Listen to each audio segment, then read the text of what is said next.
Hello, welcome to Steve McDonald's Arts and Crafts, and what I'm going to show you here is how to make some really cheap and easy glitter that's either long, short, or whatever you want to make it really, because you can buy quite a lot of long glitter. And all I've got here is some tinsel bits that I've cut off my tinsel that was on my Christmas tree, because no one's going to miss a few inches like this, and I thought it was really pretty. So I'm going to show you how to turn it into glitter and then how to use it in your resin. Now, as you're probably aware, if you've been watching my videos, I'm a hoarder, so I hoard all the bags and anything that comes, as I always think, well, that might come in handy. And it is really simple. So I'm going to pop these glittery bits into the bags that I've hoarded. Now, this tinsel has got a nice star on it, so I want to try and keep the stars. So I'm just going to cut those off, and these are quite nice large stars. I'm just going to go along and cut all the stars off. And the reason I cut it onto a piece of card rather than directly onto my silicone mat is because it makes it so much easier to actually then transfer it into the bag, as opposed to having to pick it off the silicone mat. There's some stars in the bag. Now, if I want to make long glitter, then all I do is take some long cuts across it, give it a bit of a haircut, and then that gives me some really nice long glittery bits. And long glitter can look really pretty in resin.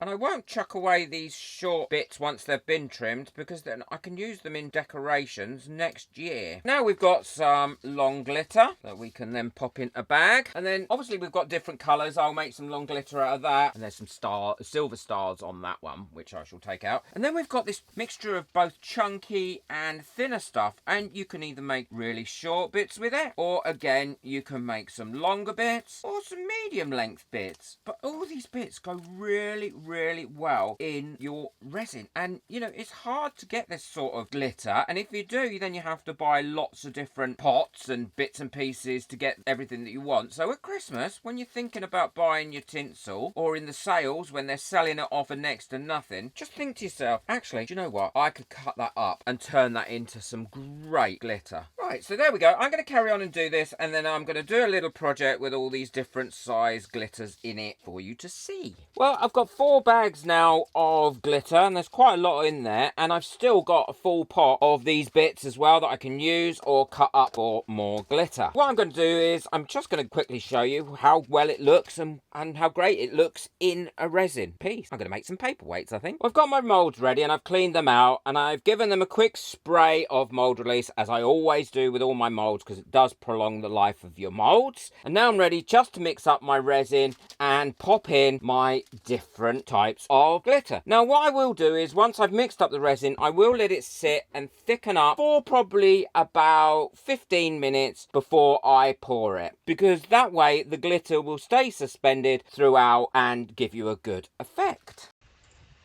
So what I'm doing is I'm popping my homemade glitter into my resin, and I'll give that a good mix in, as I have done, and I will pour that into the mold. And I'm filling it right up, and I've put a lot of glitter in here. It's that quite long glitter. And what I'll do is I'll continue mixing up the rest and filling up the molds, as you can see here. I'm going to go over it with my long neck lighter to ensure that there are no bubbles coming out. I don't use a torch because I don't want to destroy the molds. And then what I'll do is I'll leave these for about 24 hours, and then we'll come back to them. These have all cured now, which is great. So let's unmold them and see what they look like.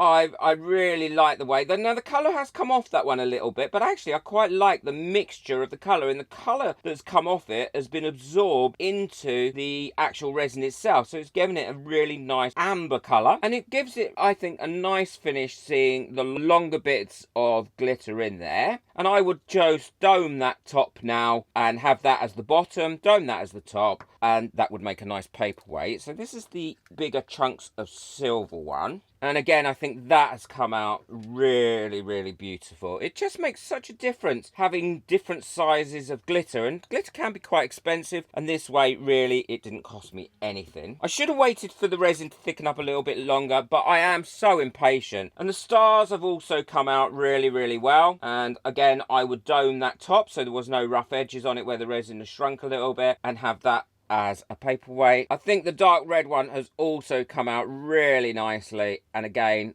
I think I put too much in that one, to be honest. I would have been better off putting less of the long glitter in there, but I just chucked loads in it. And I think that has come out lovely too. So there we go, how to make your own glitter. It is quite successful. It does give you the different bits and pieces and different lengths. And that looks like metal shavings in there. I really love how that one's come out. I think that will make a great paperweight. Don't forget, hit that subscribe button so you don't miss out on my other experiments and my other projects. Take a look at my join button. There's lots of perks for people who are becoming members and who are members. And check out the video that's coming up next, and I'll see you in that one. Take care of yourself. Enjoy your resin. Bye.